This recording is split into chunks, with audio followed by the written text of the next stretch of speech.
Good evening and welcome to the April 17, 2012 Planning Commission meeting. Roll call, please. Chair Mishra. Here. Vice Chair Biasotti. Here. Commissioner Johnson. Here. Commissioner Peterson. Here. Commissioner Marshall and Commissioner Samut will not be here tonight, and Commissioner Chase should be on his way soon. Thanks, Aaron. The Pledge of Allegiance will be led by Commissioner Biasotti. I pledge allegiance to the flag of the United States of America and to the republic for which it stands, one nation, under God, indivisible, with liberty and justice for all.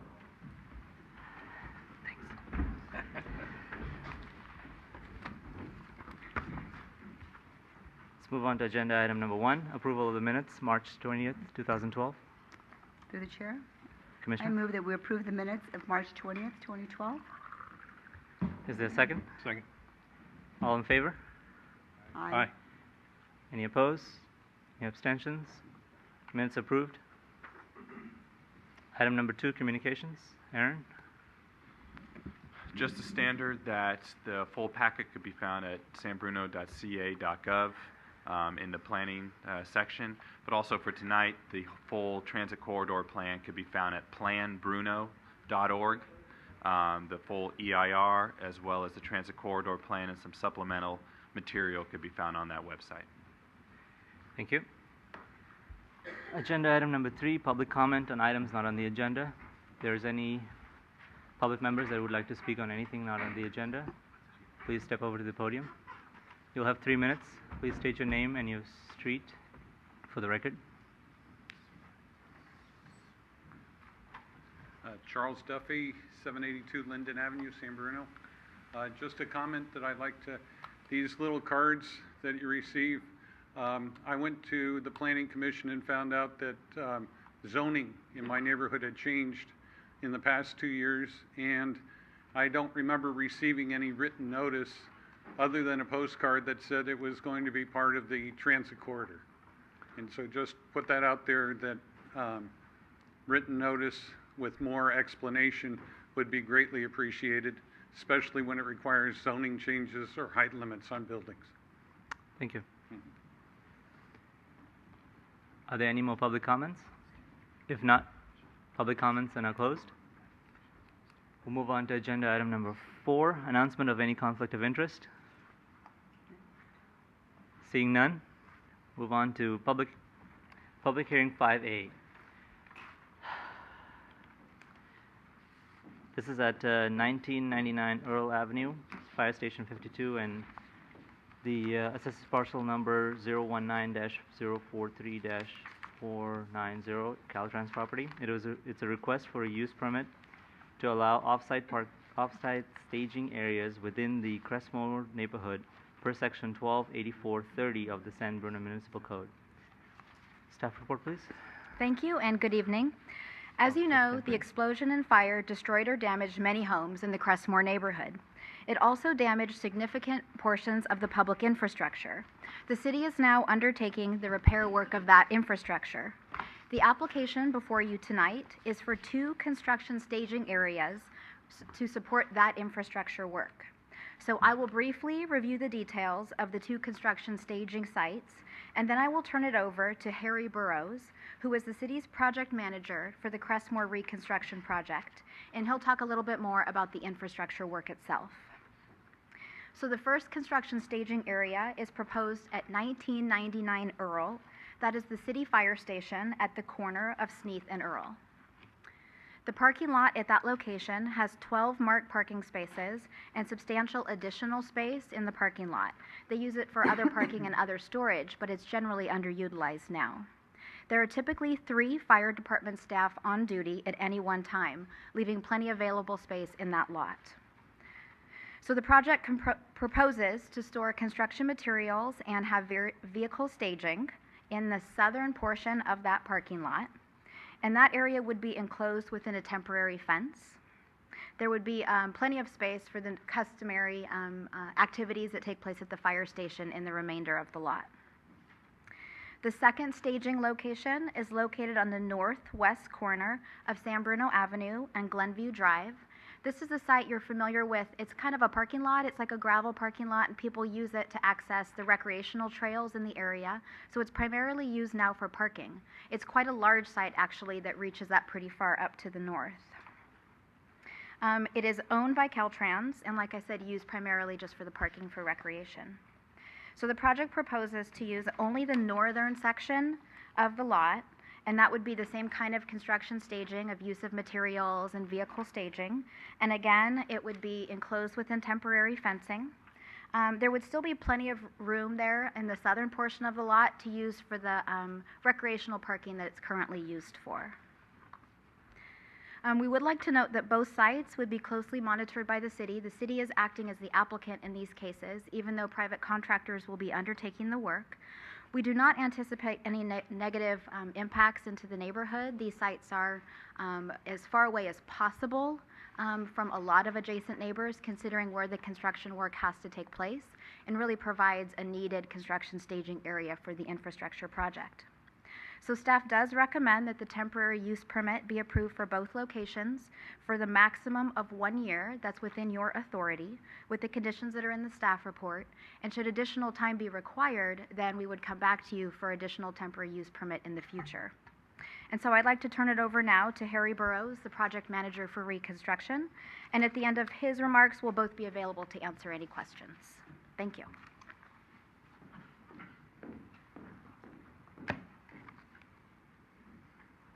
Thank you. Good evening, Mr. Chairman, members of the Planning Commission. Again, I'm Harry Burrows. I'm the city's project manager for the Glenview reconstruction project. So the exhibit that is up on the board there, it shows the overall Crestmore Glenview neighborhood, and this exhibit shows some of the completed and actually ongoing projects that are up in the neighborhood. In the center there is what we call the surface restoration project. That was a work that was undertaken immediately after all the investigations were completed and we opened up the roadway to the public again. The Phase 1 sewer project was a project that we completed over this last winter, and it entailed upsizing of an existing sewer line between two of the lots that had houses that burned down, 1646 and 1650 Claremont. And so that project is actually completed now. The last project that's shown there is the project that's currently under construction. We're calling it the Phase 1 Water Improvement Project. And what that project entails is some water lines, extensions up to Sneath, and 2 pressure regulating stations. And what those will do is they will allow water from a higher pressure zone to essentially be bled back down into this neighborhood to help with the reliability of fire flows and water pressures. That project is currently under construction, and that project is driving the need for one of these storage locations there at the fire station at Earl. That project's expected to be completed in about another month and a half. I think that we're currently on schedule, and that schedule should be held. So those are the projects that are either completed or ongoing. The next slide shows sort of the plans that we have in the future for the next phases of work. So what's shown here is what we're calling the fire damaged area. And this project is currently, actually, it was currently out to bid. We just opened bids. We're planning on going to the City Council to ask them to award this contract here at the next council meeting on the 24th. What this project involves is the construction, replacement, reconstruction of the underground utilities. That's the water lines, the sewer lines, storm drainage improvements. We're not going to do any of the roadway improvements at this stage. We're going to hold off what we're calling the surface improvements, the roadway and the curb and gutter, and the street lights until another phase of the project. Part of that is because we want to make sure that we give this area and the rest of the neighborhood ample time to get as much reconstruction done as possible. We don't want to have new roads out there that we've got construction traffic running on. This project, like I said, we're hoping to go to council at the next council meeting to authorize award. Construction will begin about a month from now and will last until probably mid-September. And then in mid-September, early October, we're expected to go out with another project. Next slide, please. And that's going to be the remaining underground utilities in the rest of the neighborhood. So all of the area outside of what's shown there in the dark black or dark blue, I can't tell exactly what color that is, but essentially the remainder of the neighborhood, and that's replacing the sewer lines and water lines, some storm drainage improvements as well. Again, with that project, not doing the surface improvements, we're going to wait until all the underground is done, then come back and do the surface improvements. And what's shown on there is those little yellow dots. Those are some traffic enhancement or traffic calming measures that we're considering including in the project, as well as some streetscape improvements, particularly down Glenview Drive from Claremont to the south to San Bruno Avenue. We're also looking into doing some treatments in the intersections at pretty much all of the major intersections within the neighborhood, and that would be improving some of the curb returns and including handicap ramps, as well as mid-intersection decorative paving surface treatment. The street lights, we're planning on replacing the entire street light system in the neighborhood, and right now we're looking at a variety of different options, haven't been decided yet. One of the options that's out there is to go with a decorative street light in lieu of the standard, what I'll call the standard boring tall pole electroliers, you know, more of a lower decorative street lamp. The phase 3 improvements, the underground improvements, like I said, those will probably start mid-September to October, last through the end of the year. Then we'll come back at the beginning of the year, next spring through next summer, and do the rest of the surface improvements, which at the end of the day will include essentially repaving the entire neighborhood and replacement of curb, gutter, and sidewalk where that replacement is necessary. And to plug our website, we have created a website for the rebuilding of the neighborhood, which is www.rebuildcrestmore.org. There's a tremendous amount of information on there, not only about the rebuilding of the infrastructure, but also about the rebuilding of the homes in the neighborhood. So I think that's it for my overview. Are there any questions for staff? Yeah, I do have one question through the chair. In regards to the street lighting, you know, you mentioned different options. How does that get chosen? Does that come before the city council? Is that going to be through the planning commission or community development director? I mean, how does that work? We've started the discussion at a staff level, so public services staff has been meeting with community development staff. Ultimately, it'll be a city council decision, though, since it's a public improvement. It would go before them, and they would make the final decision on it, probably as part of a larger package of things. Thank you. Aaron, to add to that, actually I had a follow-up question regarding the lighting and the other site features that we're implementing. I would personally like to see the lighting, the walkability of the site, streetscape, you know, accessibility, views, those to take into consideration more environmental factors of the planting to be drought tolerant, the lighting to reduce light pollution at night, you know, not harming the habitats that exist. So having considerations that are neighborhood related or lead related items, but in that direction, if there's a way to develop that criteria. And I don't know if we have any say in that at that level, but I'd like to see those features implemented. Yeah, in your direction right now is actually consistent with the direction that we've received from the city council as well for a number of those. So, you know, any type of landscaping that's, you know, not every single plant, but a majority of plants will be drought tolerant. We're looking at different streetscape, good planning practices to implement there, like bulb outs and things of that nature, as well as looking at different types of lighting that will help conserve energy, as well as distribute light in the right way. Okay. Thank you. Any other questions for staff? Through the chair. Just have a couple. Laura alluded to, or not alluded, excuse me, but she indicated that there was some parking on the second staging area for construction. And right now it's used for vehicles to walk the path, and it's also used for the Church of the Highlands. Is that part of that same staging area?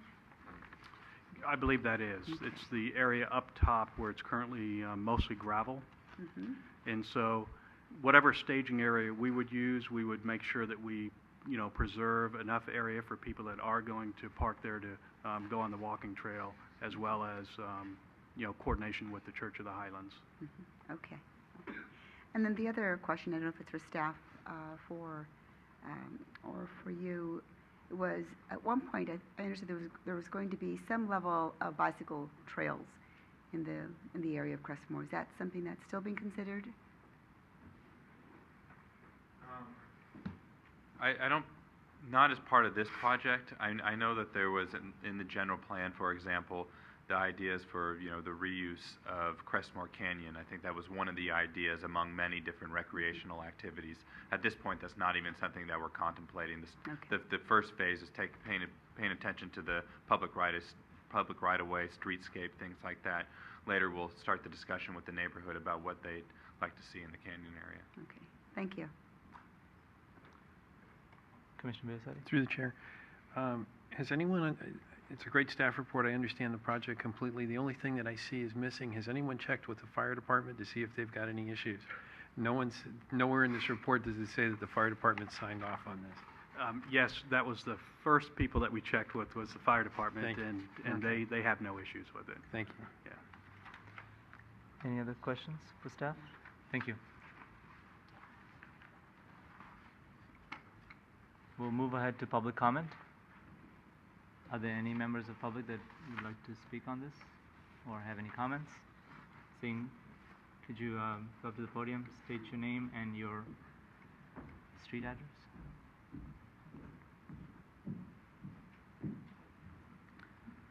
Thomas Wells, 871 Easton Avenue. I was curious to know if San Bruno has a dark skies ordinance for street lighting or not, and that would of course dictate the type of street lights, its efficiencies, and of course its backscatter of lighting to the sky. The short answer is no. We don't have a dark skies ordinance, but the longer is we will take into consideration all those different factors, and then present all those to the city council to consideration for consideration. Thank you. Are there any other public comments? Seeing none, public comment is now closed. We'll bring it back to the commission for discussion or motion. Through the chair. Yes, Commissioner. I wasn't going to mention this, but as long as you're essentially renewing all those streets, San Bruno is well known for having quite narrow streets. Was there any thought given to having? Oh, thank you. Was there any thought given to the idea of making those streets even 6 inches or a foot wider on each side, so there's adequate room for cars and bicycles and so on? So Harry could maybe add to this, but actually there are many streets in San Bruno that are pretty narrow. Some areas around the park, the tree streets, for instance. Up in this area of Crestmore, they're actually pretty wide, especially Glenview and Claremont. You do get slightly narrower streets in some of the side streets there, but the curb to curb is actually, is large enough to fit parking, to fit 2 lanes of traffic and everything that you need in there. And I don't know if you have anything else to add on that. Yeah, what I was going to add is, like what Aaron said, a majority of the streets in that particular neighborhood are quite wide, and in fact, they're so wide that they encourage, to some extent, some pass-through traffic and some excessive speeds. Part of what we're doing with this project is, like I alluded to, some traffic calming measures, and some of those that we're considering are intersection treatments, whether we're even considering doing a couple traffic circles potentially. But one of the major things we're considering is some bulb outs at the intersections, and particularly the section of Glenview between San Bruno Avenue and Claremont. maybe doing some bulb outs mid-block that would tend to narrow the street down. So essentially the opposite because of the width of that street. Through the chair. Commissioner. I think traffic calming is probably a good idea, but wherever you have that sort of feature where the street is narrowed, where you do have bicycles and they're supposed to be on the street, it puts them at more peril to the automobile traffic.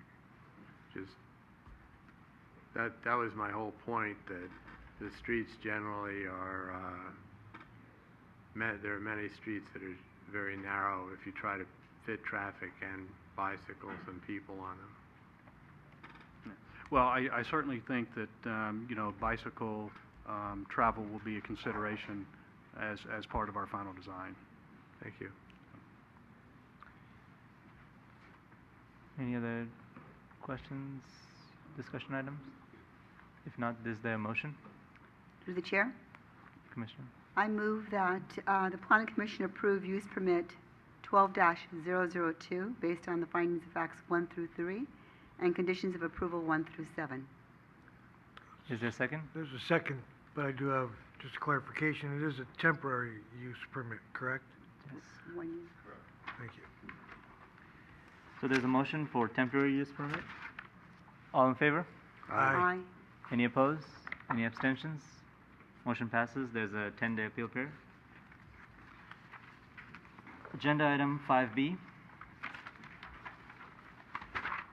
is the request for a use permit to allow alcohol beverage sales in conjunction with a restaurant expansion and a parking exception to allow conversion from a retail establishment to a restaurant without providing additional parking per Chapter 1296 120C12 and 12-100 120 of the San Bruno Municipal Code.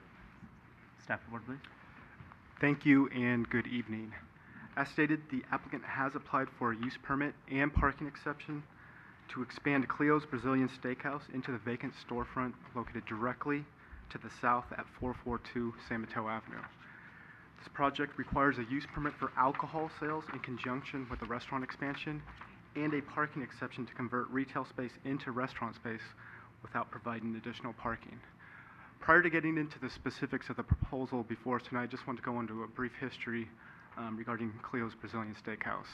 As you'll recall, Cleo's was once located on El Camino Real, and in 2009, Cleo's relocated from their El Camino Real location to their current downtown location at 446 San Mateo Avenue. At that time, the Planning Commission approved a use permit request to serve alcoholic beverages in conjunction with that restaurant and a parking exception.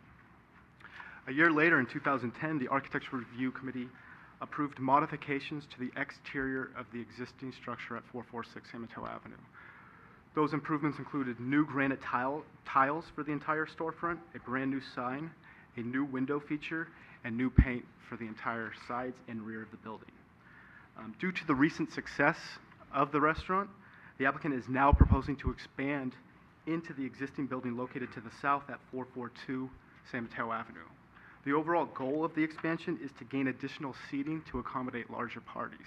As it stands right now, Cleo's doesn't have the space to accommodate larger parties for birthday celebrations, anniversary celebrations, or any kind of special event. This will allow him to do so, and it will also allow him to accommodate those smaller parties. One thing that makes this project somewhat unique is that the building at 442 San Mateo Avenue is on a separate parcel and is under separate property ownership. The building code does not permit openings at the property line. However, the building official has reviewed the request and has placed the custom condition of approval requiring automatic fire doors at all openings at the property line. The use permit request for alcohol sales is required. Staff did route this to the police department. The police department did not have any concerns with this proposal, and they have placed the standard conditions of approval on the project. Additionally, they noted that they have not received any alcohol-related complaints at the existing restaurant at 446 San Mateo Avenue. I'd like to point your attention to condition of approval number 11, which does permit the Community Development Director to call the project back to the Planning Commission if there are any if the business is not complying with the performance standards or conditions of approval. Regarding parking, the proposed restaurant expansion requires 38 more parking spaces than the previous retail use. There is no possible way to create parking on site as the existing business covers the entire site. As a result, staff did conduct a parking analysis for 4 adjacent parking lots, and these specific parking lots were chosen due to their specific location and their close proximity to the subject site. Within the overall parking study area, there's 152 parking spaces, and we did actually conduct counts during weekday lunch and weekday dinner hours. When combining the overall parking area, the occupancy rate was 61% during weekday lunch hours and 69% during weekday dinner hours. So the results essentially state that there is enough parking to support the proposed restaurant expansion. Additionally, this is less than the 85% threshold that staff considers when determining if an area is parking impacted. I'd also like to point out that the Architectural Review Committee approved exterior changes to the structure at 442 San Mateo Avenue at last week's meeting. Those changes involve granite tiles for 442 San Mateo Avenue. Specifically, the light tan tiles will be continued, and the black granite tiles will also be continued. The awning feature will also be expanded in the south, to the south, and new paint is also proposed for the front, sides, and rear of the building. Overall, staff is supportive of the project. We do find that the restaurant expansion will be a positive addition to the San Mateo Avenue, and we would recommend that the Planning Commission approve the use permit and parking exception request, subject to the conditions of approval and findings of facts 1 through 7. I'm available to answer any questions that you may have. Thank you. Thanks, Matt. Are there any questions for Matt? Okay, thank you. Through the chair. Yes, Commissioner. On the staff report, page 3, under analysis, the second sentence says the expansion is necessary as the business has been very successful and gained popularity over the last few years. Is that an excerpt of from the business owner's application? Correct, correct. This is based off conversations with the applicant and the applicant's support statement, which is included as Exhibit E within the staff report.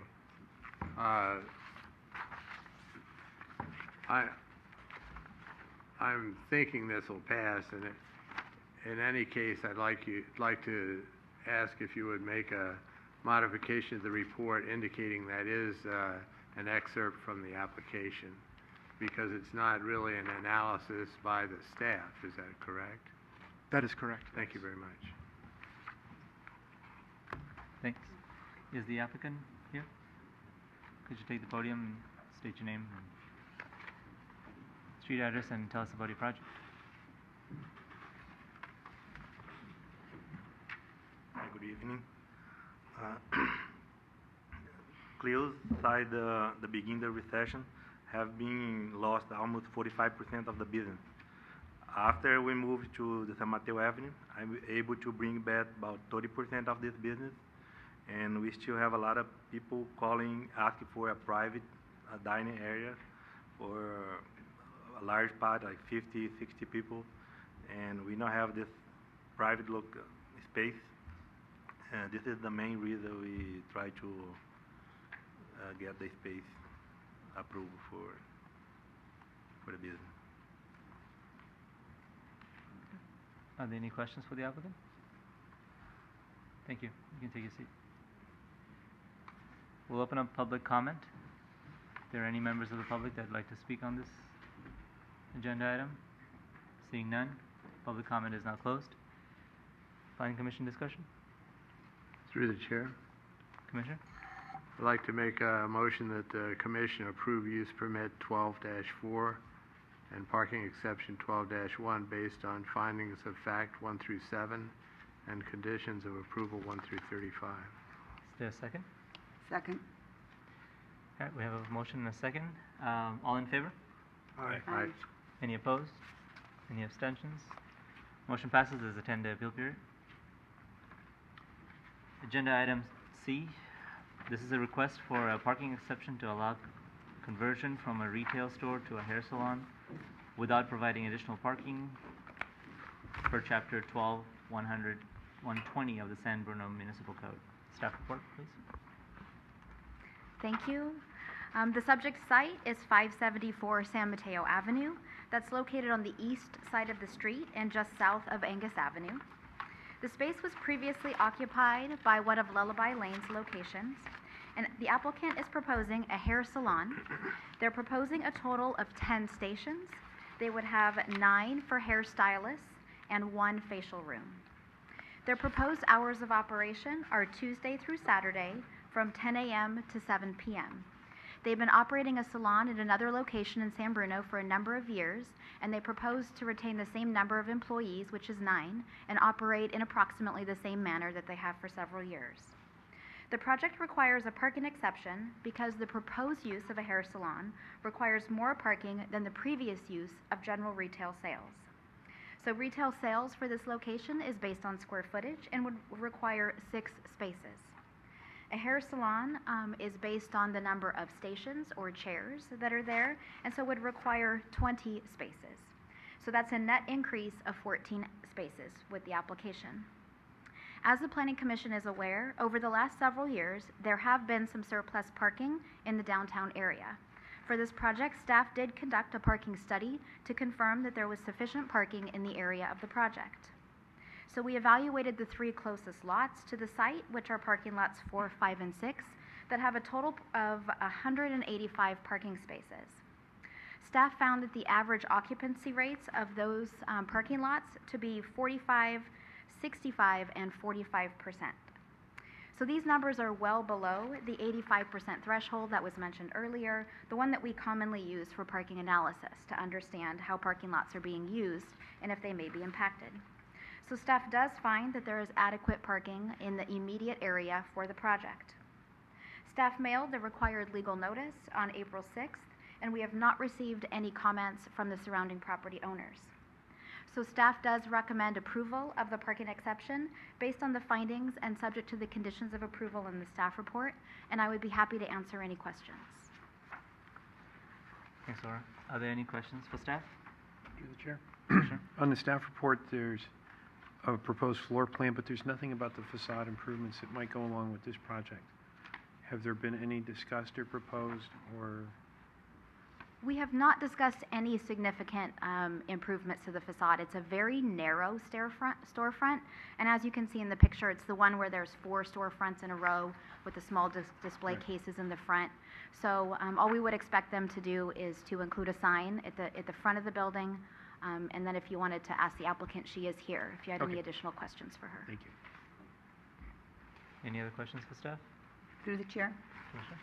Has there been any discussion about painting the building at all, having some of the striping go away? This is not really an applicant piece, but looking at page 7. We have not discussed it. We certainly could pass that information along. The property owner is still the same property owner from when it was Lullaby Lane. So we could certainly pass that information along and encourage them or work with them to do that. Thank you. If there are no more questions, thanks, Laura. Thank you. Is the applicant here? Just take the podium, state your name, address, and your project information. Okay. Good evening, everybody. Could My you name is Anna. Could you grab the mic towards you? Thank you. My name is Anna Mariani, and I've been in business for 30 years, me and my daughter. And I have a business in San Bruno for 6 years, and would like to relocate our business to San Mateo Avenue. Are there any questions for the applicant? No? Thank you. Thank you. We'll open up public comment. If there are any members of the public that would wish to speak on this matter. Seeing none, public comment is now closed. Planning Commission discussion. Is there a motion? Through the chair. Commissioner? I move that the commission approve parking exception 12-2 based on findings of fact 1 through 2 and conditions of approval 1 through 11. Second. There's a motion and a second. All in favor? Aye. Aye. Any opposed? Any abstentions? Motion passes. There's a 10-day appeal period. Agenda item 5D. This is the draft environmental impact report for the draft transit corridor specific plan. Staff report. Great. Thank you. So it's with excitement that I introduce to you tonight the transit corridor plan for the city of San Bruno. This is a plan that we have been working on for a number of years, a plan that included several community-wide workshops that hundreds of people combined attended, a process that included a steering committee made of planning commissioners, city council members, business owners, residents, and a number of other people, stakeholders within the neighborhood. Mark will go more into just an overview of what the details of the plan are, but tonight's isn't as much about the plan itself, even though obviously that's the backdrop. This is more about the environmental impact report. And anytime you have an environmental impact report, there's, and Mark will also go more into this, but there's a 45-day review period where we get comments from the public, and then we respond to those comments, and those go into what is called the final environmental impact report that will go to the Planning Commission as well as the City Council. During this 45-day period, it's not required, but it's, most cities do it. You also have oral comment accepted in addition to the written comment, so that's the purpose of tonight's meeting, to give a brief overview of the transit corridor plan, the environmental impact report, and most importantly, take comments from the public, so answers to those comments could be incorporated into the final environmental impact report. So what I suggest that we do is do a brief overview by Mark, then we turn it over to the public for their public comment, and then turn it back to the Planning Commission for some discussion. At the next Planning Commission meeting, or at a future Planning Commission meeting, the different approvals that you will have to take a look at, of course, you'll have to certify the final environmental impact report. You'll have to amend the general plan in several areas for consistency with the transit corridor plan. You'll have to rezone the area, and the gentleman alluded to that the area has been rezoned. The area has not actually been rezoned yet. You first have to do the environmental review, and then you're able to do those other legislative acts after it. So there will be a lot more wider noticing as well as more detailed noticing in the future. And then, of course, approve the draft transit corridor plan itself. Because of some of the height limits proposed in this plan, eventually, if the plan is approved in this form, it will have to go to a vote because of a 1977 ordinance that we have in San Bruno that requires all buildings that are planned to be over 3 stories in height to get approval by the general vote of the people. So that'll be something that we'll have to gear up for as a city later this year. So at this point, I'll turn it over to Mark Sullivan, who's the project manager for the transit corridor plan. Mark, before you begin, I would like for you to start off with giving the public a direction as to where to go to find either online or physical records, so they can review it at their leisure. Thank you. Okay. Well, there are printed copies of the plan are available to view at City Hall. You can either go to the planning counter or to the city clerk. They're available at both of their counters, and it's also available at the public library. So those 3 places, and then it's available online at the project website, which is planbruno.org. I think we tried to make it as simple as possible. So if you just type in www.planbruno.org, it will take you right to the website, and the plan itself and the draft environmental impact report are available along with other documents that are backup documents. Thank you. Okay. All right. So I think I'll start with just describing the plan itself. I'll try to be brief. You need to understand the plan in order to understand what the environmental impacts are and what the environmental impact report says. So we'll start with the vision. The vision was created by the community in several community workshops, and also 7 steering committee meetings, and feedback and input from the public as well. And I'll just go through some of the main points of the vision for the plan. And one is make downtown an exciting destination for visitors, workers, and residents, and establish a regional destination centered on the new San Bruno Avenue Caltrain station. Promote a more distinctive identity for San Bruno, building on its local character by encouraging exciting architecture and welcoming gateways. Encourage mixed-use development that will generate increased social and business activity and encourage residents and workers to use transit. Combine new development with housing and office on top to generate additional vitality and foot traffic. Promote an easy-to-use transportation network linking different modes, including pedestrians, bicycles, shuttles, buses, BART, Caltrain, as well as automobiles. Develop circulation and streetscape improvements that create an environment for pedestrians that is safe and friendly, including highly visible crosswalks, public plazas, landscaping, and traffic calming strategies. Encourage sustainable and green building methods and pedestrian-oriented green streets. So just to remind you where the transit corridors plan is, this is the sub-regional context, and as you can see, it runs along El Camino Real, and I'll give you, sort of focus in a little bit. El Camino Real on the left side of the screen, and then San Mateo Avenue, which is straight up and down, and San Bruno Avenue, which crosses both El Camino and San Mateo Avenue, and just north of the junction of the train tracks and San Bruno Avenue is the station area.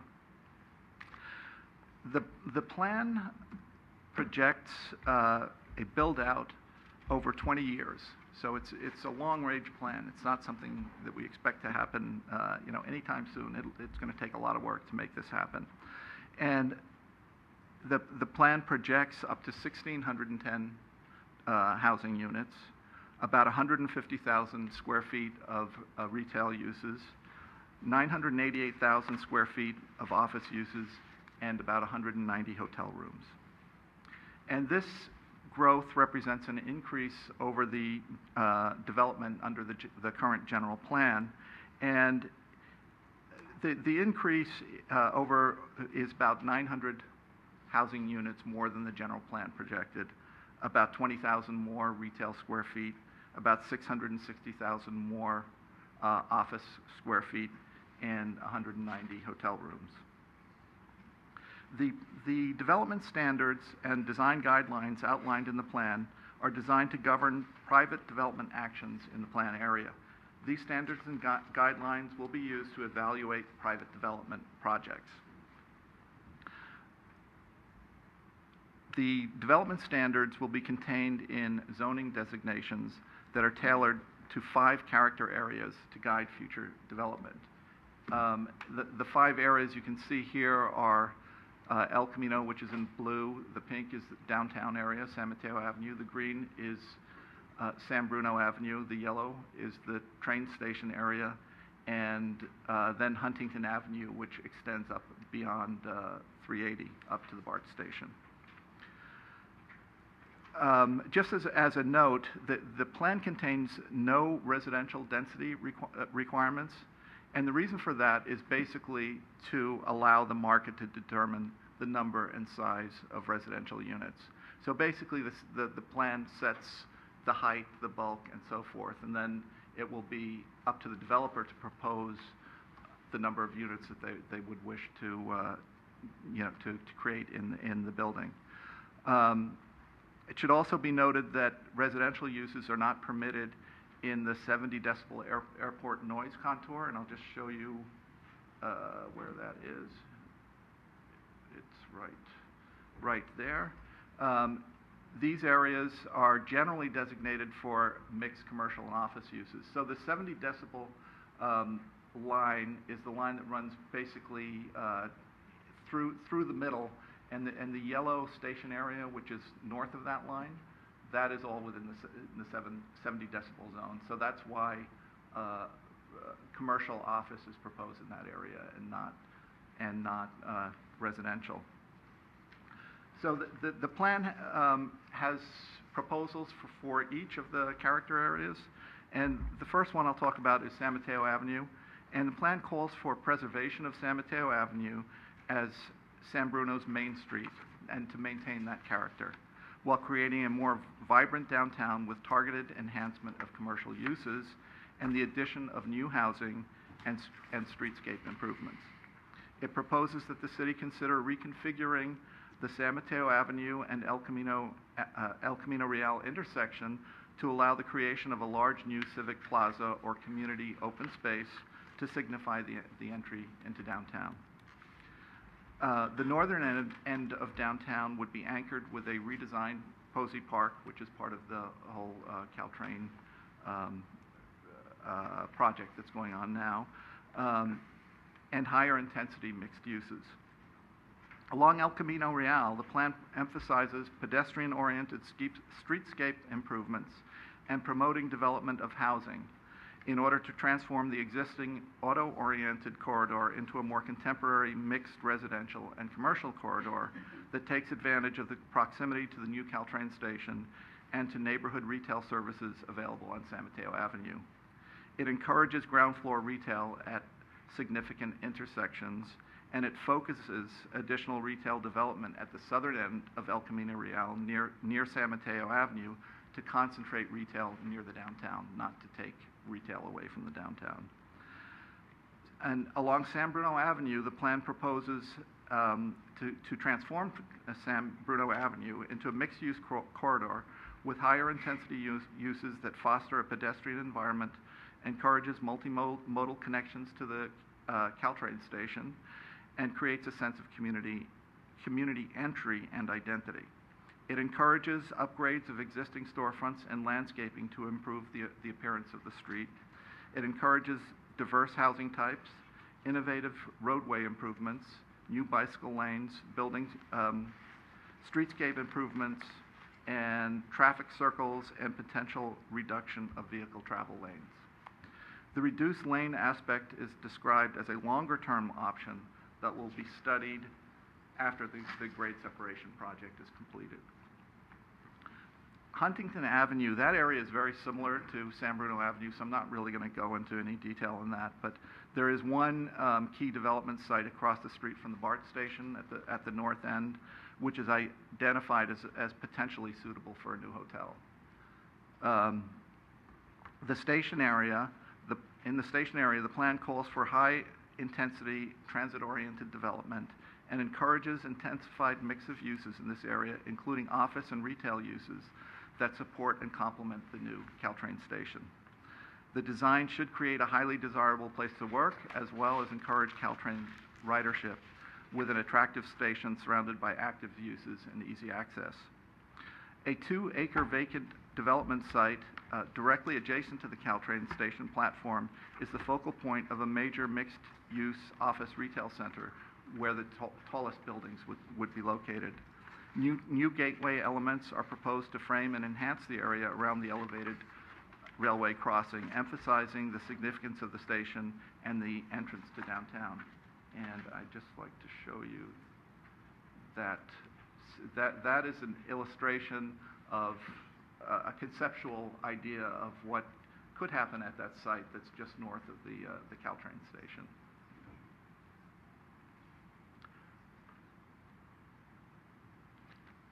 And this illustrates a site that's now the vacant bank building on San Bruno Avenue in Huntington. And it's basically 4 stories of residential over commercial and parking. And this is the type of development that could happen in different locations along the corridor, along El Camino Real or San Bruno Avenue. And this is an example of a potential development that could occur at the south end of downtown. And it's basically, it would involve reusing and redeveloping the area between San Mateo Avenue, El Camino Real, and Genevan Avenue. So it's sort of taking that, it's a very, very ambitious idea, but it's taking that entire triangle and creating a large sort of public use type of project, and in this case, senior housing as well, and an open space area. This illustrates the height limits that the plan is proposing. And I'd like to point out that the overwhelming majority of participants in the public outreach process at the steering committee and community workshops supported the building height increases in the plan. And really, it comes out of those meetings that we included these in the plan. And so the way it works is on El Camino Real, which is the darker brown, the height limit would be 70 feet, and the maximum number of stories would be 5 stories. Along San Bruno Avenue and Huntington, the maximum height would be 65 feet, and the maximum number of stories would be five stories. And in the downtown, the height would be increased from 50 to 55, so it would be a more modest increase, and it would allow 4 stories. And then at the station area, which is the darkest area in the center of the screen, that would allow the largest buildings, and the largest building would be closest to the train station, which would be 90 feet or 7 stories.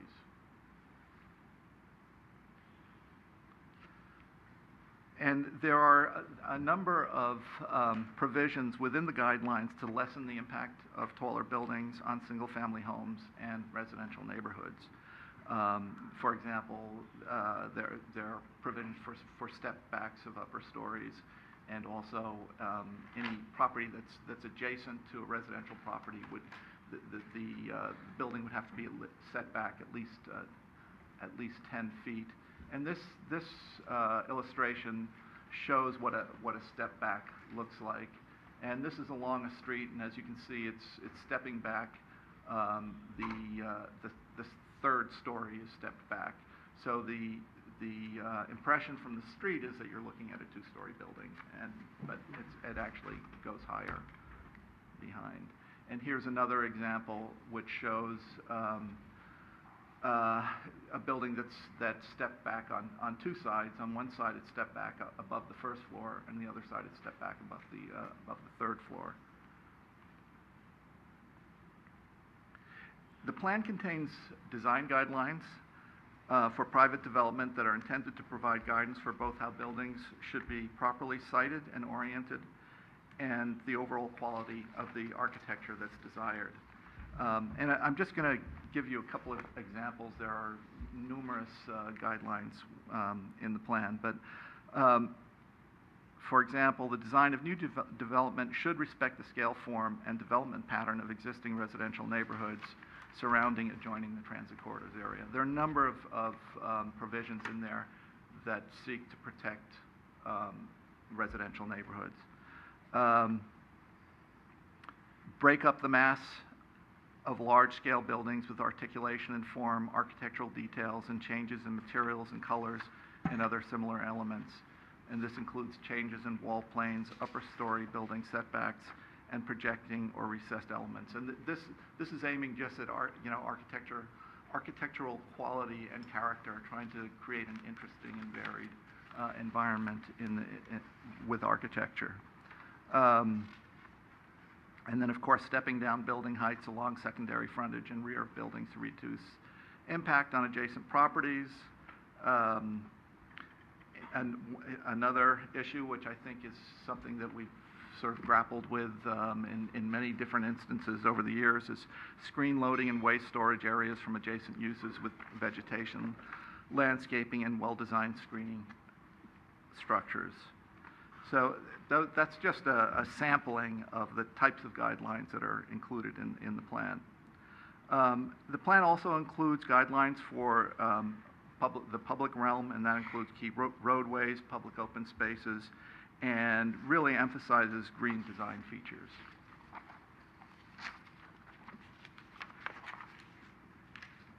The plan also includes a number of guidelines for roadway improvements, which I'm not going to go into right now, but I think what I would like to emphasize a little bit are the parking requirements. And The plan does propose some important changes to parking. And for example, we just dealt with two issues in the downtown regarding parking exceptions. And the proposal in this case, which again came out of a sort of consensus opinion, is that downtown has about 300,000 square feet of commercial uses, and it has over 1,000 parking spaces, I believe it is, that are in public and private. And every time there's a change in use, if it's more intense use, then you have to go through a parking exception. The idea here would be to simply say that whatever the use is, as long as you don't expand the square footage, there would be no additional parking requirement, and you wouldn't have to go through the parking exception process. So it would essentially be the existing buildings and square footage would be exempt from providing additional parking. However, if there were additional space or expansions, then the number would be 3 spaces per 1,000 square feet, which seems to be in general practice and experience for downtown retail. That seems to be a good number that's used nationwide and works in downtowns. So that's one important change. The other one is regarding office uses, and most of the office use in this situation will be near the Caltrain station. So you can assume that a lot of people are going to commute via transit. I mean, it would make the most sense. We've set the maximum at 3 spaces per 1,000 square feet of office. And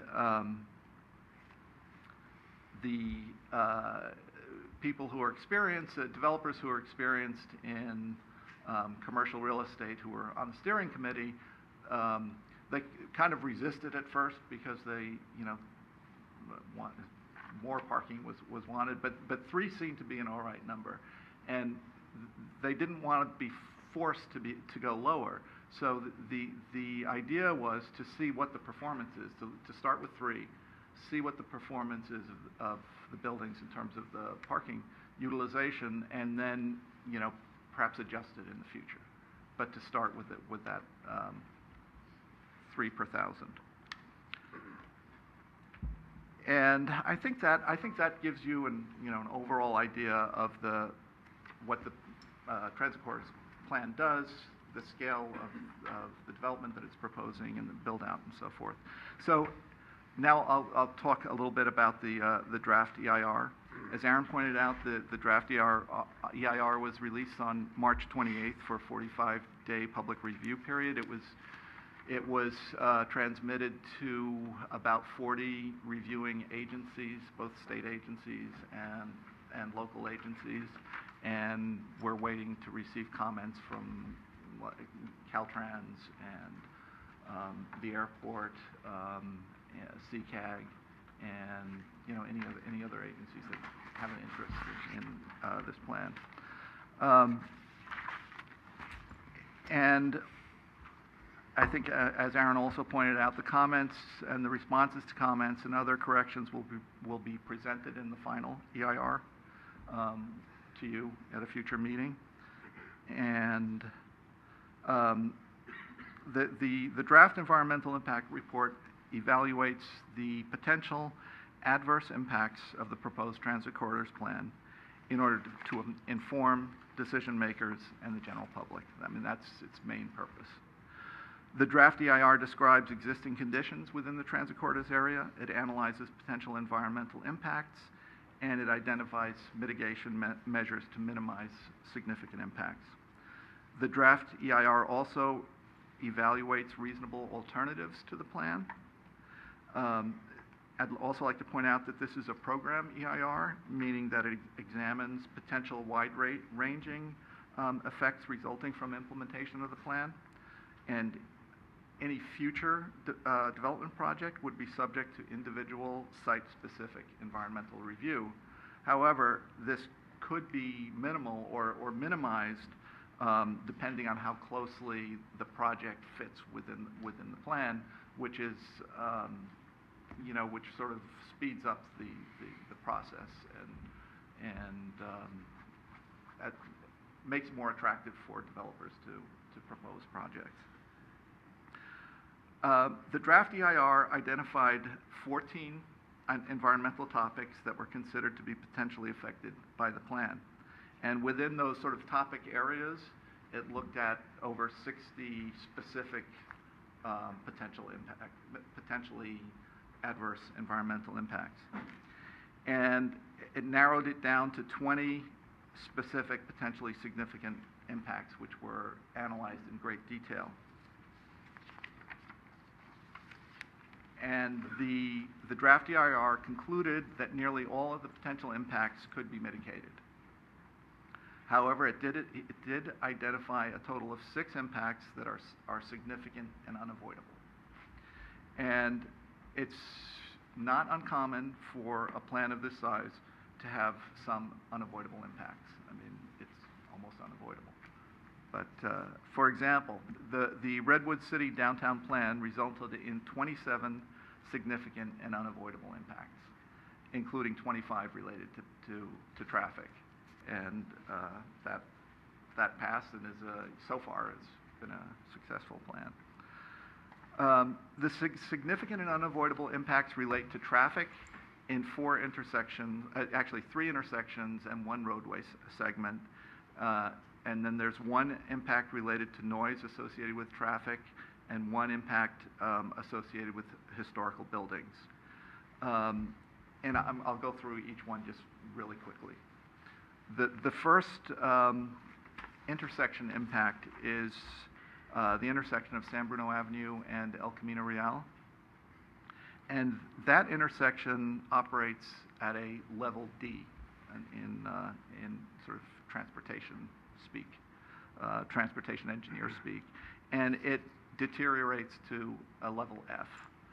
The existing weight at that stoplight, and this is just at the PM peak hour. The existing wait is 40 seconds at that stoplight. With the plan, the wait would be 140 seconds. So the increase is 1 minute and 40 seconds longer. And through the chair, something to note when we take a look at these times is that what Mark pointed out earlier is important. These times are if traffic patterns remain the same or consistently grow the same, and if the plan reaches full build-out. So this isn't something that would happen overnight. If all the housing units were built, if all the office space was built, if all the retail was built, and if traffic patterns stayed but consistently the same, people still drove the same amount, even though they're closer to transit, then this could be the worst case scenario in terms of impact. So I think that's, when you take a look at these, that's probably one of the most important things to say is with anything, it's gradual in terms of the improvements we'll see as well as the impacts that you'd see. Yeah, thank you. The second intersection is the southbound 101 and San Bruno Avenue intersection during the afternoon peak hour. And that intersection, the level would go from a B to a D. And that's considered a significant impact. The existing wait is 18 seconds, and the total wait if full build out of the plan and no other changes would be 44 seconds. And it should also be pointed out at that there is a mitigation measure which could reduce it to less than significant, and that mitigation measure would require restriping of San Bruno Avenue. However, since Caltrans controls San Bruno Avenue at that point, and we don't, we can't say that they're going to do that. I mean, they may well agree that that's a good idea, and that could be reduced to a less than significant impact. The third intersection is the El Camino Real westbound I-380 ramp intersection, and that again is at the afternoon peak hour.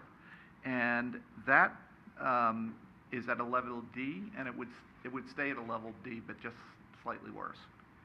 And the existing wait is 40 seconds, and the total wait with full development and implementation of the plan would be 52 seconds. So it's a 12-second increase, but that's considered a significant impact under CEQA.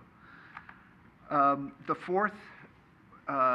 fourth traffic impact is actually, it's not an intersection, it's a segment. It's 380 between 280 and 101, and that intersection, I mean that street segment, one portion of it already is at a level F, and another portion of it is at a level E, and both of those would go to an F. The F goes to a slightly worse F, and the way they measure traffic impacts on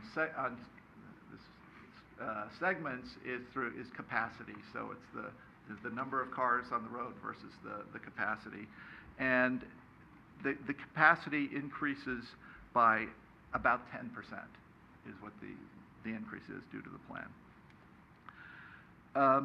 The noise impact is a cumulative noise impact, and it's associated with traffic noise.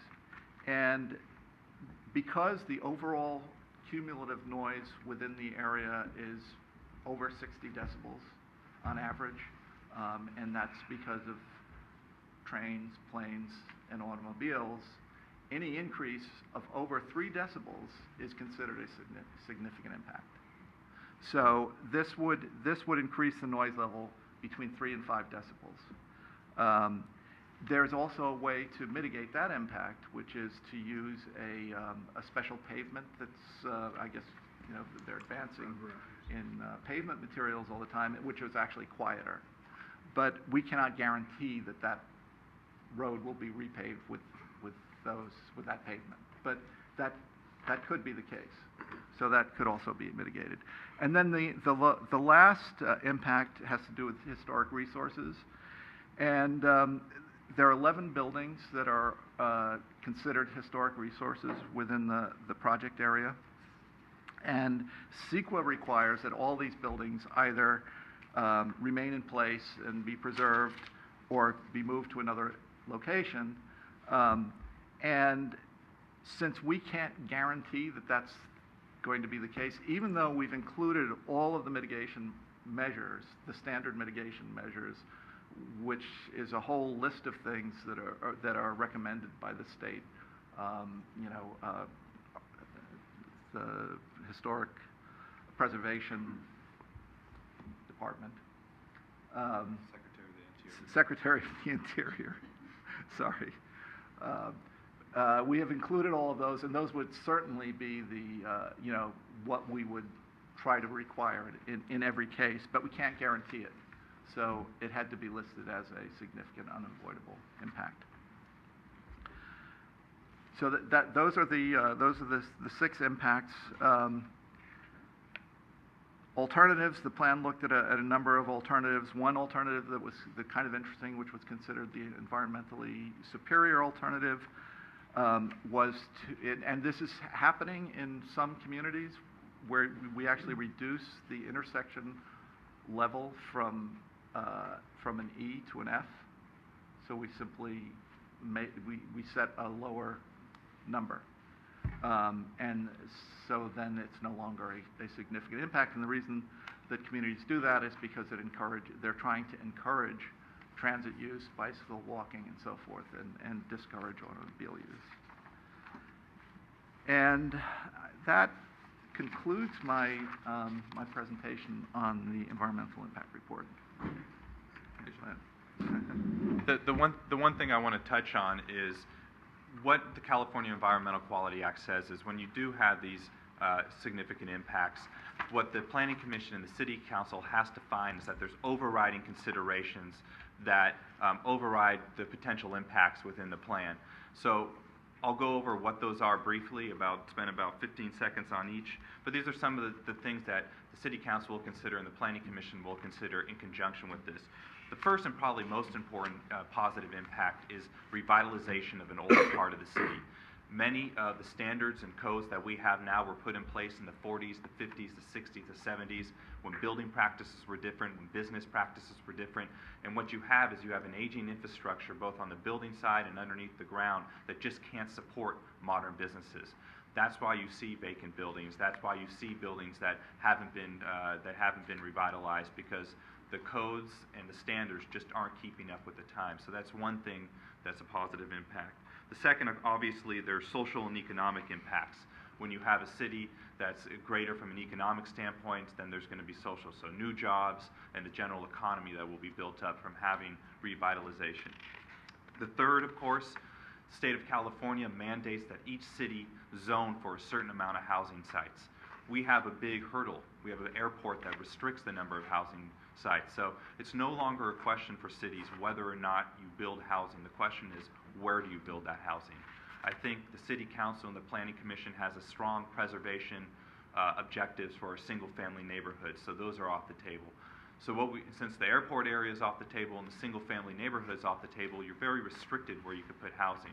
So this plan is focusing on the areas where we can put housing and building smart within those areas.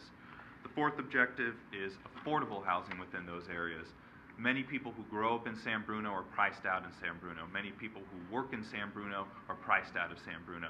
And that results in people in commuting long distances, overcrowding in houses. So one of the primary things that this plan would like to do is, in addition to providing general housing, is providing an affordable component.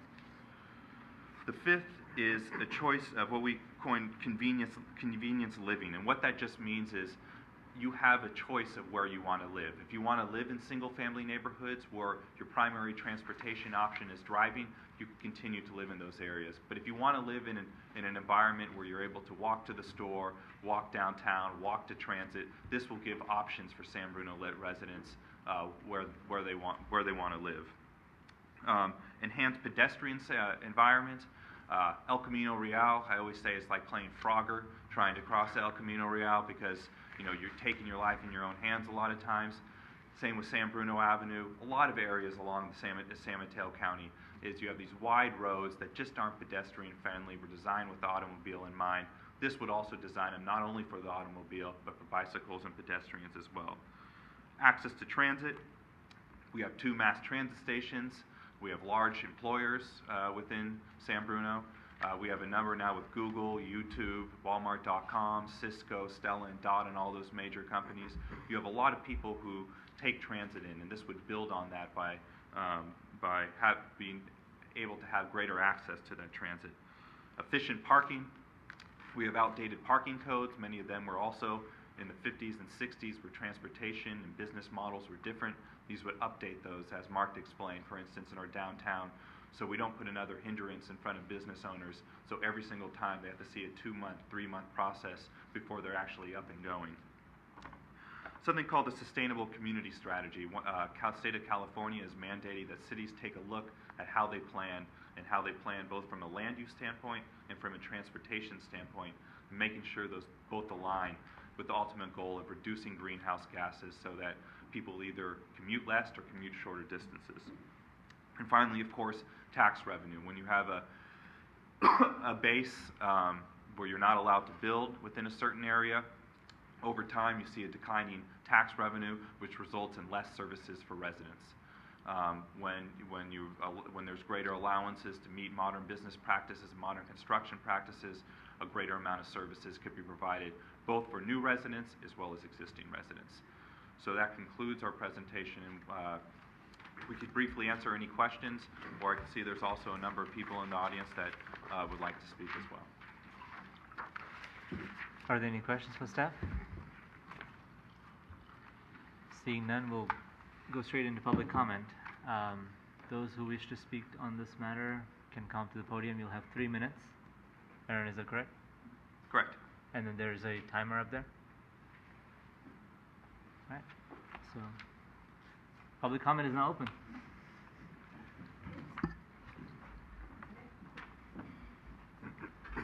I'm Jasmina Kristolic, 664 Cypress, San Bruno for 40 years already. I just wanted to thank you, Mrs. Sullivan, for keeping us informed by email or by mail, and I really appreciate it. I'm not always able to come, but I know exactly what's going on, and I really, really like that, and I want to thank you very much. Okay. Good evening, everybody. Thank you. Carolyn Livingood, Sherrill Drive. I just have a question, and I may be showing my naivety about this, but I was in on some of the community meetings, and there was discussion, a very positive discussion about eventually the vision of our city, including potential library and also a history museum. Is that still in the picture? I have a question. Do we want to collect all the questions and address them all? Yeah, at the why same- don't we do that? I could answer it after we collect all the questions. Hi, Thomas Wells, 871 Easton Avenue. Couple questions and then a comment. Question would be, in the R1 housing surrounding these areas and actually surrounded by some of these areas, are there any plans to change the density requirements for building square footage versus lot size or any of those requirements? And the second question is that I'm sorry, I'll just go into the comments. Living along San Bruno Avenue, it has a lot of the same character as San Mateo Avenue as far as the scale of the businesses and the massing, and while it's not quite as dense as San Mateo Avenue, I understand why the scale and density requirements were increased for that area for building height and units being an open-ended issue. But one thing I just want to touch on is that some of these larger developments that go in, they can kind of be visually deadly. Case in point, down on El Camino Real towards in Millbrae, there's these 5-story buildings built over podium with some commercial space on the ground floor, but man, are they tough to look at. I mean, yes, you take a small piece and look at it and it's visually appealing, but then you just repeat that piece over and over and over again for a whole block, and it gets pretty deadly visually. I would say the same thing for the Crossroads development, but really context, it has no context. It's not surrounded by smaller buildings and everything, so that can be standalone, but it has some of the same character as well. But I would, before my time's up, I would just stress that in review of these structures to require or encourage a lot of massing changes, material changes. I understand that in order to make these things viable, they need to be continuous and share amenities, but please watch out for that in the future. I appreciate it. Thank you.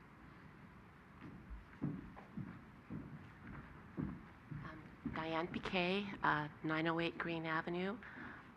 I have a few questions, and basically I would like to know what TOD stands for, who they report to, who funds them, why do they need an office at the old San Bruno lumber site?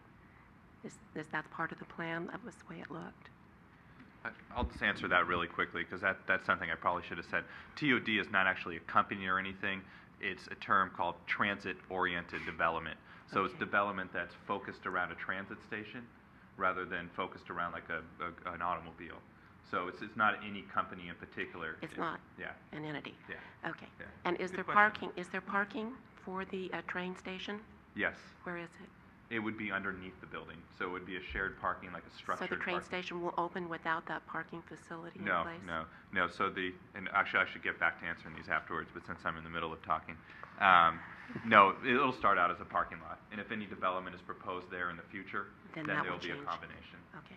And another question, because of my location, I'm concerned about the traffic on Euclid And it looks like if we go 5 stories on Huntington, San Bruno Avenue, and El Camino, our little neighborhood is going to be landlocked.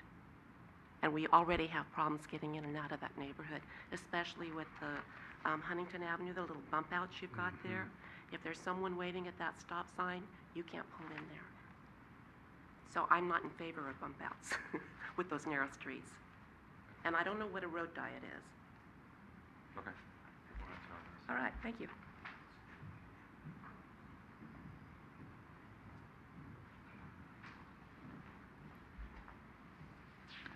Again, Mr. Duffy from 782 Linden. My major concern is, if you look at the map, Linden is right here when you make the turn, and there's a great variance from El Camino. If you make a left onto San Bruno Avenue, you go up about 2 stories. And my concern is where I am, right now a 2-story building is 4 stories from my patio. So that if you go another story or another story, you're actually adding two stories to any story that you add when you compare it to the residents next door. One thing I didn't see, and I have a question, is what about the parking for the residential area? And the reason I bring that up is I'm concerned, especially there, the underground waterways. They suggested a motel in that area on San Bruno Avenue, and they said the water flow, there's a pump and a well close by, and so if you're planning on doing underground parking for any building in that area, the Planning Commission before said it really was not recommended. I'm also curious as to why maybe the transit corridor didn't end at White Way, which is on the same level as El Camino. It's the alley behind San Bruno Plaza. Okay.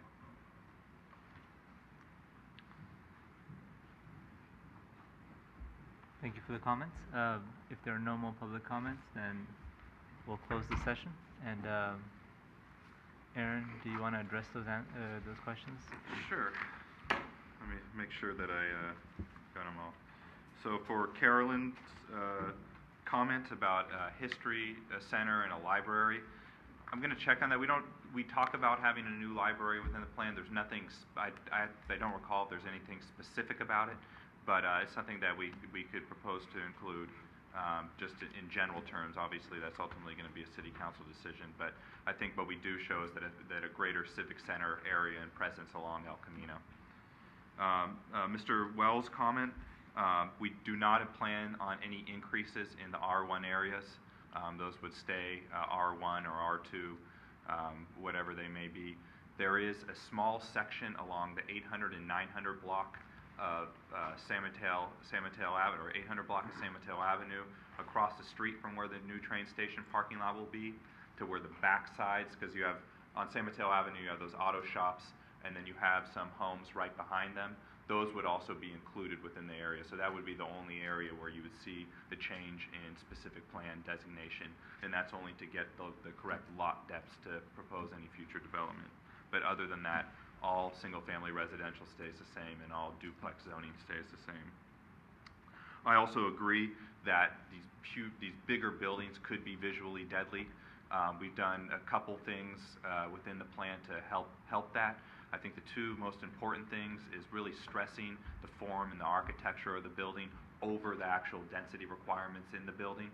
I think that's important. We also have the step back requirements that are shown within the plan. Those are also important. But one thing I think that we did is have something where you're allowed to take the average of the step back, so that you don't have a building that goes up and then step back 15 feet, and it has that kind of uniform look. We would allow the developer, and we'd encourage the developer to vary that step back along the way so that it averages 15 feet. That way you don't get that uniform look, and you are allowed to have different architectural features and different materials to help break up the mass. But what I also think is going to be important is we could put everything, all these guidelines within the plan, but then also during each project will have to go through architectural review.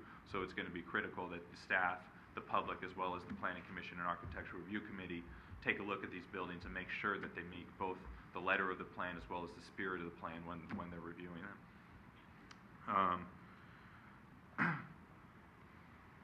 Traffic, the traffic on Euclid, we could take a look at the plan and see what the potential impact, but I agree, you know, bulb outs and things like that don't necessarily make sense in all the different places because they can cause additional traffic, especially, let's say, when you have a bulb out that perhaps can block a right-hand turn lane or something along those lines. So that's something that we're all going to have to look at carefully when we're implementing the actual infrastructure portion of the plan.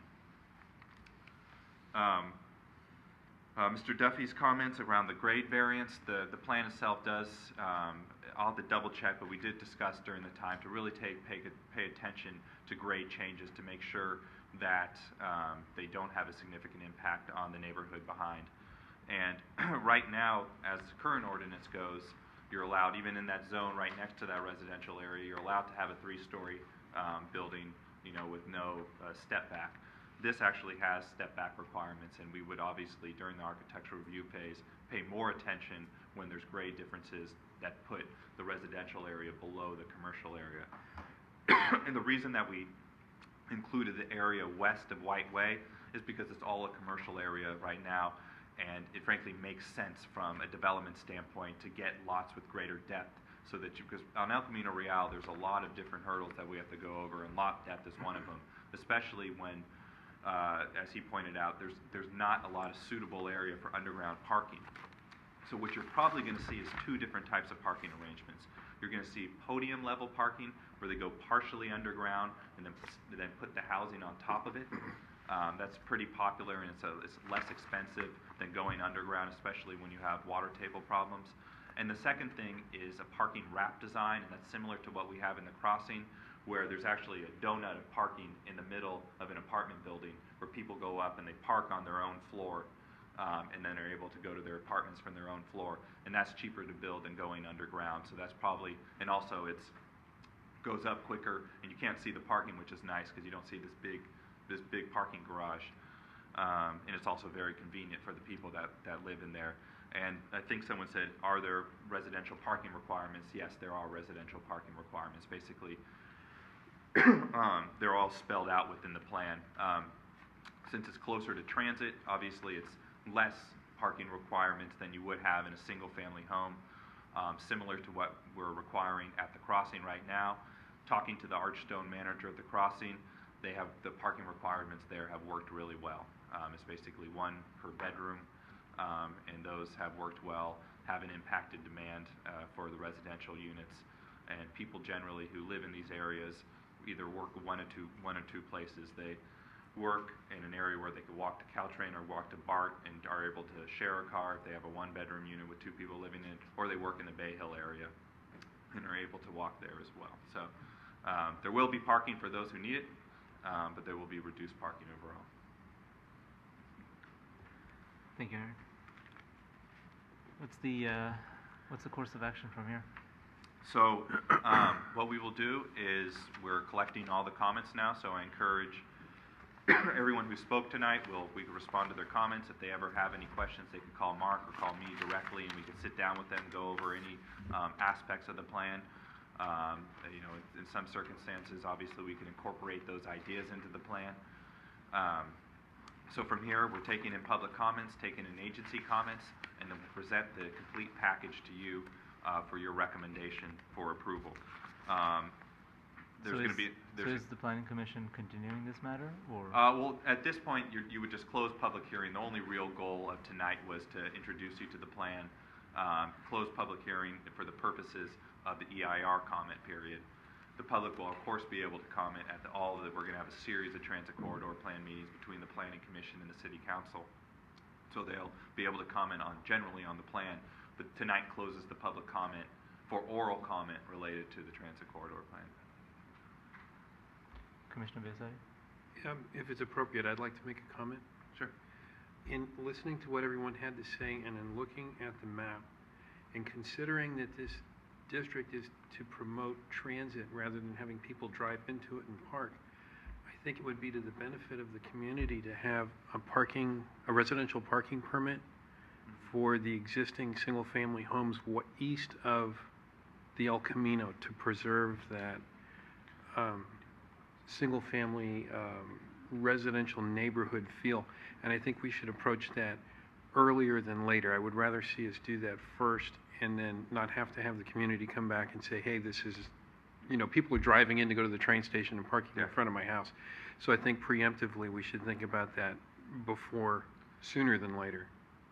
That's great. And there actually is a policy related to that within the plan to investigate some type of, and we have had residential parking permits for areas near the BART station and the Caltrain station, so it's not something that's unprecedented. Very good. Thank you. Through the chair. Commissioner?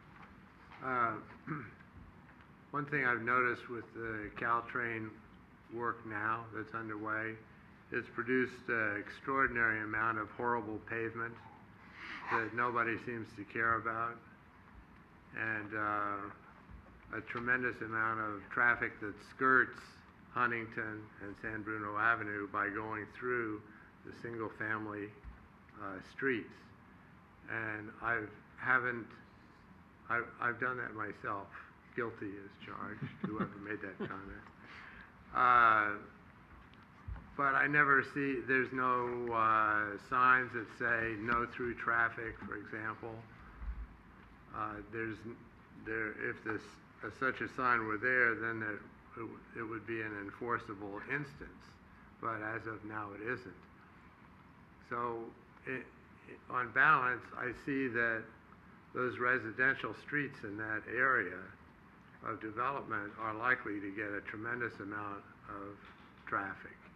Not only amount of traffic, but weight of traffic. So the pavement is going to be worse than ever. So you might want to try to evaluate what that means. Since the transit, two of the main transits go right up Huntington, both BART and Caltrain, I would have expected to see a lot more transit-oriented development right along that line, whereas there's actually a huge amount on El Camino.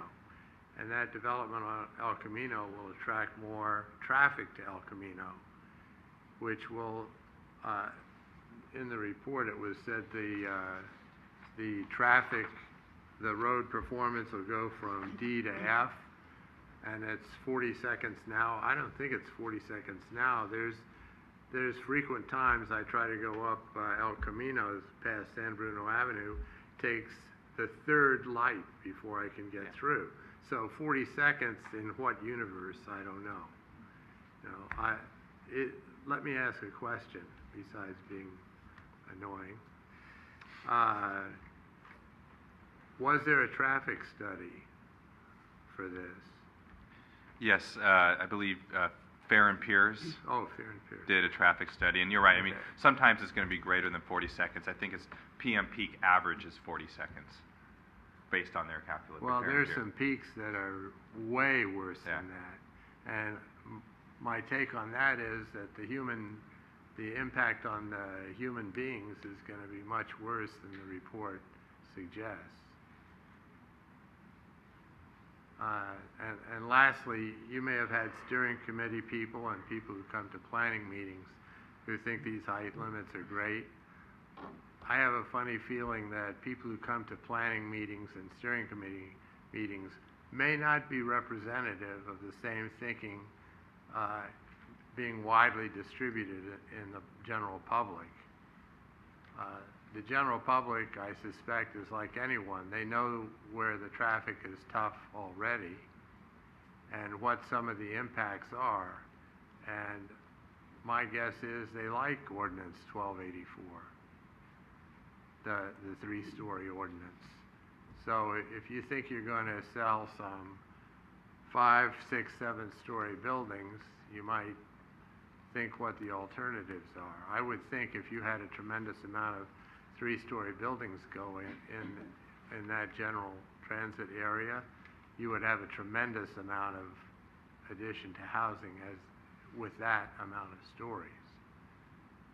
Not to say I think this is a bad EIR. I think it's a great EIR. It covers the potential increases in density and addresses what the impacts will be. That's what it's for. But I think as a practical matter, it may be tough for the public to take. The public who lives here, I mean.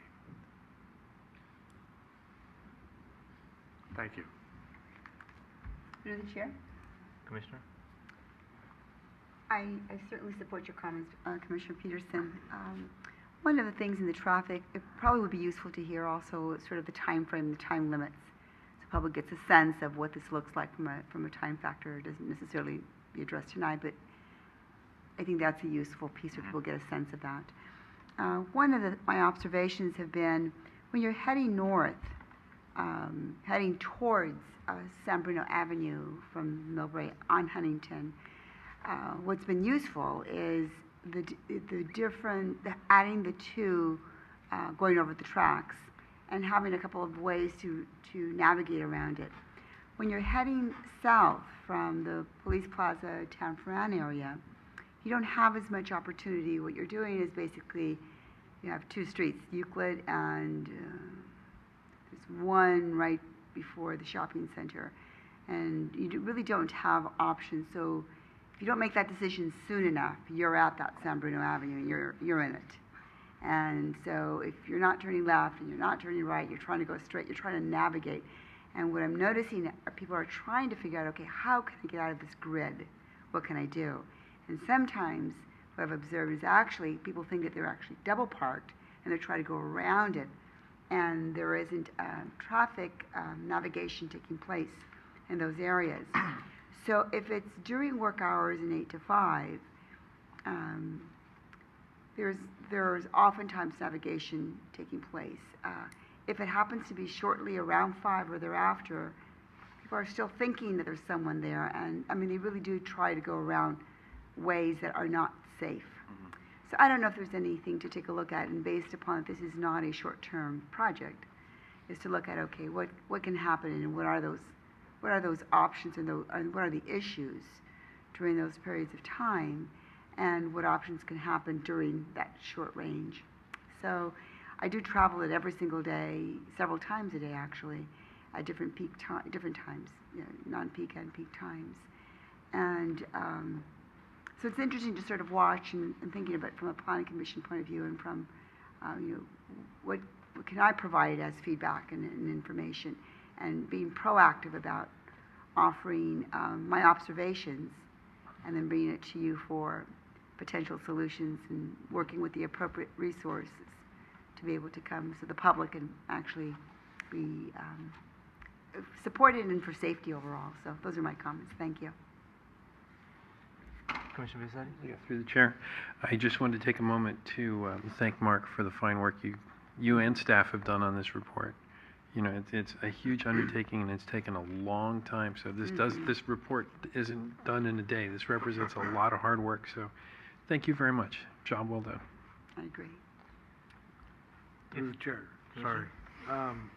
You know, I just have to take exception to a couple comments that Commissioner Peterson made. It's nothing personal, but as you know, as this whole thing has progressed, there was a lot of work that was put in by, excuse me, by a lot of people in the community, and I'm just kind of uncomfortable with putting it out there that we're going to have a hard time, or that the city council will have a hard time selling it to the public or whatever about the height limitations and all that, because there was a specific type of person who may have been on the steering committee or in the meetings or whatever.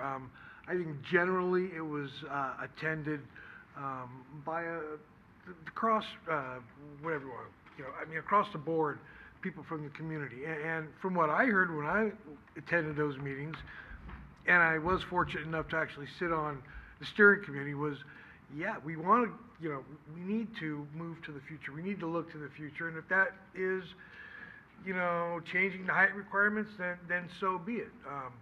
So I just don't want to, I just kind of felt uncomfortable like putting a kibosh or hearing a kibosh put on something that realistically the community, from what I saw firsthand, was in favor of. Other than that, Perry, as usual, you know, you're quite eloquent you know, your points are well taken, but on that one there, I do have to just kind of disagree with you. Thank you. And through the chair, one comment related to that is we did get comments from people that wanted to keep the height limit the same, or we did get comments from people who thought that perhaps we shouldn't go over 3 stories or 5 stories. And when we spoke to those people, we ended up incorporating a lot of their comments within the plan. So things like the step backs, were one thing. We heard people say that, we don't want to see a 5-story building because we feel that it will loom over the residential neighborhood next door to us. So we said, that could be the case. So why don't we step that building in so that you won't have looming. And related to the point of 3-story buildings don't get built at 3 stories. That's why we've had the 3-story height limit for 40 years now, and nothing's been built. The construction costs related to a 3-story building just don't pencil out, and that's why you don't see construction at 3 stories. You really need to get to that 4th story limit to really make it pencil. And then in some cases, 4 stories above a podium structure, so that creates 5 stories so that you could actually have parking below. And that's something that we made sure we did within this. We didn't want to create a planning document that sits on the shelf and is unrealistic from an implementation standpoint. So we met with builders, we met with people in the construction industry. We looked at performas to say, if we do adopt these policies, will it actually result in implementation? I mean, that was the goal. So, yeah, I mean, there are people that support Ordinance 1284 and have supported it for a number of years. There's some people that support provisions of it, and there's other people that like to see it augmented in certain ways. And what we had was a consensus of people within these workshops that said, Ordinance 1284 really made sense for the time. 1977, that made sense. But at this point in time, things have been modernized, things have progressed to the point where we have to take a smart look at these areas. And one thing that I really like about Ordinance 1284, it causes us to focus on certain areas and get voter approval for it, rather than just taking something and painting it all over the city. So at the crossing, we are able to focus on that, go to the community, go to say, what would you like to see there, then take it before the voters and actually implement a plan, and that was implemented per the plan. This, now we're taking a look, a new train station is moving down here. Community, given Ordinance 1284, how would you like to see us grow, given the limitations that we have? And this is the consensus that we had coming out of these workshops. And now we have the public review process. So now we get to incorporate comments that we hear during the public review process, and it results in a final plan, and certain provisions of those plans then have to go to the voters. So there's a lot of other steps, but there has been a lot of community input taken and incorporated into this plan. Are there any more comments by planning commissioners? If none, then well, public comment for this session at the planning commission meeting has been closed, and this item is over. We'll move on to discussion, city staff discussion. Just selection of the May 10th Architecture Review Committee members, please. Isai, Chase, Johnson, thank you. Regarding development activity, no major updates from the last one. Treetops is still really going. They're looking to have their first, now called Pacific Bay Vistas. If you haven't driven by there lately, it's pretty amazing how quickly they've moved since they started moving. The buildings are taken down to studs now, and they're starting the corner building has almost been built. So they'll actually start moving people in late July and into August into the first couple buildings, and then finalize all of that, in about a year from there. Cedar Mills, advertising in the papers. Those are homes on the corner of Pepper and Cedar, former Peninsula Christian Fellowship site. I think they list for in between $799 and about $850 for the homes. If you haven't had a chance to take a look through the model homes, I would suggest it, because you were the commission that approved them, so it'd be good to see what the final product is there, and it's nice. They're getting good reviews. So I could take any questions. Any questions, staff? No? Any planning commission discussion items? Yeah, I just got one. Commissioner? I just like to, for the record, I just like to add that it's my mom's 83rd birthday today. So if we could add that to the minutes. Happy birthday. Thank you. If there are no more planning commission discussion items, the meeting is adjourned to May 15th.